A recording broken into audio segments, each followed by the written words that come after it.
Okay, the time has come when the rice experiment is over. Now today is 29th of November and here we can see that this experiment was started on the 3rd of September. So we've almost got 3 months and we can see that there is no mould on my rice experiment. Inside we can see that there's a little bit of pinking going on with that ball. There's a funny ball, there's a rice ball in there, you see that? And I've took it out on one occasion, but I'm not going to take it out because it stinks, because the rice is starting to ferment and it's kind of vile. Look at this one. This one, I didn't say anything to it. And so what can we say about this rice experiment? Oh, if you say you hate it, or if you ignore it, then oh, it's going to go real bad and it's terrible. I said nothing in 3 months to this one. I said I love this one for the first 2 months. And this one has, you know, they've got signs of decay. Look how it's starting to fester around there. In comparison to this one. This one here is much whiter. We can see that clearly, yeah? This one's pink. That's definitely going, and that was the one that had all the love. Go figure. And so there might be a lot to be said for just ignoring people. So if you've got any family or friends or any work colleagues, just ignore them. Just act as if they're not there. And then you'll be doing them the greatest of favours. Because if you start, you know, giving them some affection and some love, well, they might just start to fester inside and go a little bit mouldy. So it's just best to leave them alone and just ignore them. And then they'll be pure as Snow White. See what I'm saying, guys and gals? Seriously though, we just have to be really careful about what we listen to and what we believe. I mean, you know my policy, believe nothing. The only truth, as far as I'm concerned, in this dimension is what I have experienced personally. And I even doubt the authenticity of that, because I know my life is all an illusion. And so as far as truth goes, just forget it. Just get on with your lives. The only thing that's remotely true is your life. And this is why this whole solipsism comes about. This term for people who cannot prove another person's consciousness. Nobody can prove another person's consciousness. We don't know what consciousness is.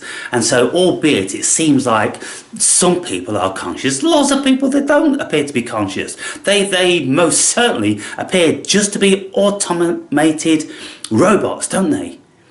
And so anyway, I've got a lot more to say on these subjects, because I'm discovering more things each day. So I'm going to make another video about that. But just to be concise with this one, I'm going to bin those. I'm not going to continue it anymore because proved it to be fallacious. Now, what I will say, there could be something about the environment. Those of you that are familiar with Bruce Lipton, he's a biologist, and he did experiments taking cells out of the same tissue in a body, putting them in petri dishes and putting them in different environments, and then kind of the same thing happened with the rice experiment. So I do believe, and I'll use believe very lightly, I can't even say I know, but what I can say is I've experienced times in my life when I've been in very negative environments, and that has really affected me. When I leave those environments and I go into positive or neutral, when I go into neutral environments, because if you enter into a positive environment, that environment is going to have an adverse effect on you, because I think if it's so positive and it's all loving, then you question how much you love and you question how positive you are,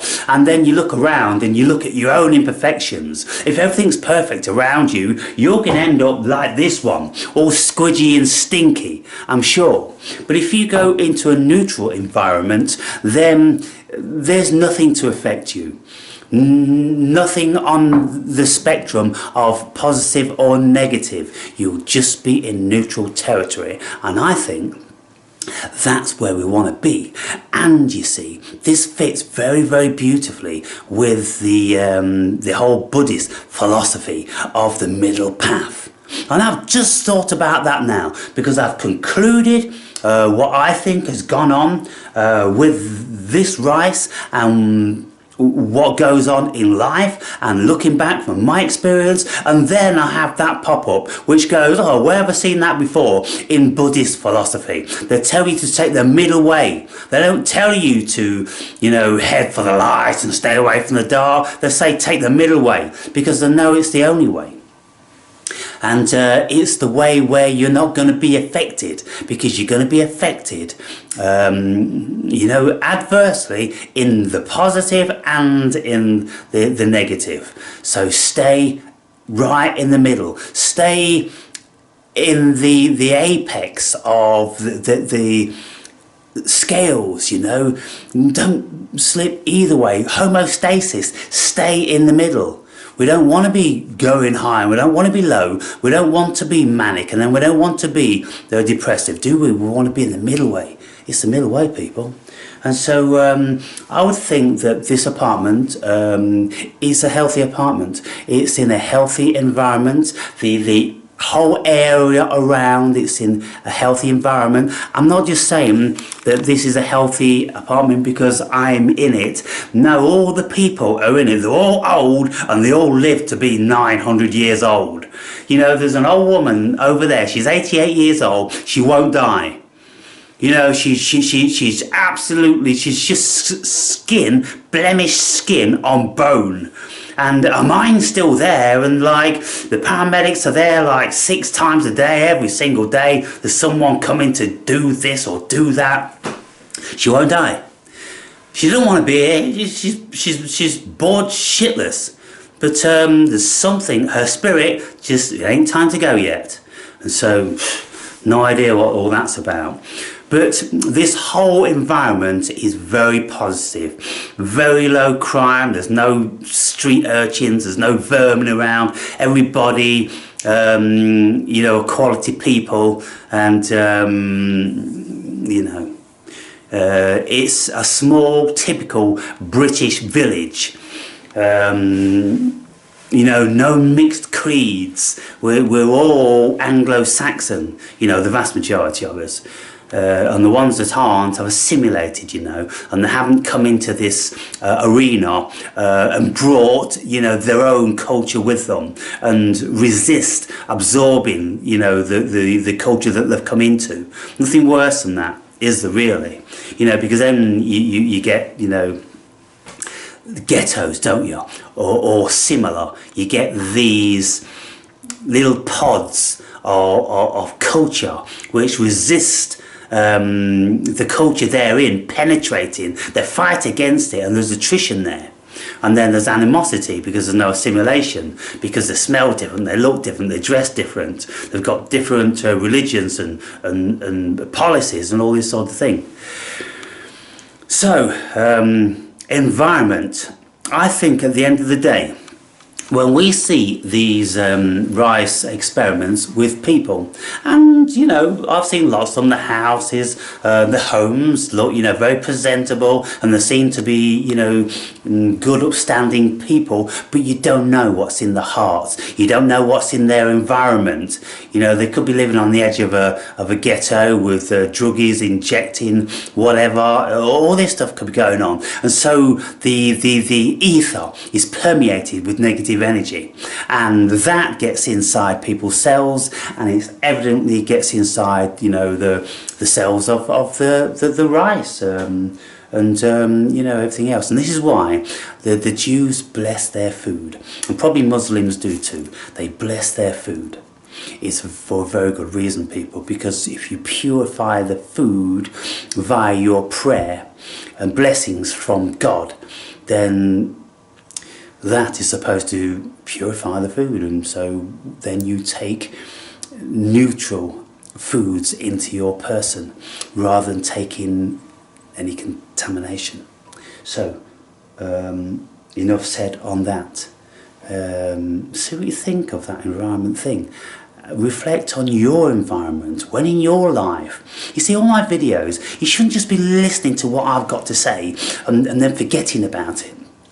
Everything I say, I'm speaking about my life, which is about your life. All you've got to do is look at me as a mirror. I'm just a reflection of you. I'm a human being. Of course there are variants with us, and I'm going to be speaking about the great variance of the human being. And there's certain things that I've learned in very recent times that are quite shocking. We're not the same. We're very, very different.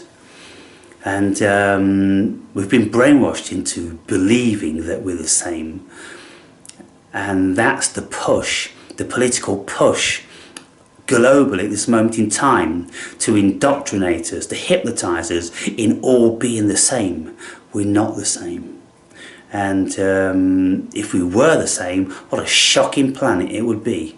They've got it wrong. They think that they can iron out any animosity and any war and, you know, any ill feeling towards other creeds. They can't. No, that has to come about from another avenue. It has to come about from acceptance. It's not the dismissal that we're different. No, embrace our differences, but accept our differences. It's acceptance, people. All these things I'm speaking about now, I speak about in my book. And I've just reread and edited my 9th chapter, which is about God, of faith and belief. It's powerful. And the stuff I've been saying in there, you know, I just want real intellectuals to read it and see what they make of it and see if they can refute any of the things I'm saying. Because I think some of that stuff, as far as I'm concerned, is quite revolutionary. And that's absurd in and of itself, but it's no more absurd than I'm revolutionary with my interior decor, because doubtless there's a single person on the planet that has done the same as I have. You know, it's got these forestry murals everywhere, it's got plants everywhere, and then everything is natural and wood. And you got wood here, and you got wood there, and you got wood here, and you know, it's a natural environment. And so the natural essence of the ether is all around. It's in my home, and that's why I'm healthy. You know, if you live in an artificial home where you've got nothing which represents the natural world, then you're living in an artificial world. And if you live in an artificial world, you're going to be ill. So be mindful about that, people. And be mindful. You see, this is why businesses, interior decorators, charge an absolute fortune when they go into businesses, because they bring the natural world into the artificial, don't they? Because these people know that if you're in an artificial environment with artificial light, how much emphasis is there now on natural light? We went through this stage in the 70s of all enclosed places and loads of tubes and everything, all this fluorescent light. Now they know it's no good for us. It's no good for our psyche. It's no good for our skin. It's no good for our whole bodies. And so now they've reverted back to, you know, more plants and bring water. What about stone? Make that wall stone. Wood. Bring wood in. Bring stone in. Bring water in. Bring plants in. And all this stuff. The future of business, if people are going to be healthy and thrive in these business environments and don't all suffer from abject depression, they're going to need to incorporate the natural world. They're going to need to be sitting in effectively a jungle or their own garden with you know, faint birdsong music playing. I think that will be a thing You know, I've said it, haven't I? I've just said it. Let's see if anybody does this now in the next 5 or 10 years. I could be a billionaire overnight now by just creating some internal audio system that just plays running water or bird songs. You know, or the rustling of leaves in trees on a windy day. All of them. Alternative throughout the day. And then you give the impression to people that they are outside in the natural world, and their bodies will manifest healthily according to what the cells are hearing, what they're feeling, what they're sensing. Because if you listen to what Bruce Lipton says, he says that every single individual cell is subject to its environment. It isn't genetically predisposed to 100% degree. It is genetically predisposed to a certain degree, but you can change the genetics. And that's what scientists are saying now. They've found that actually we can change our genetics. How do we do that? We change our environments, people. Wow, that was powerful. I most certainly feel empowered by it in any case. I don't know whether it's touched any of you.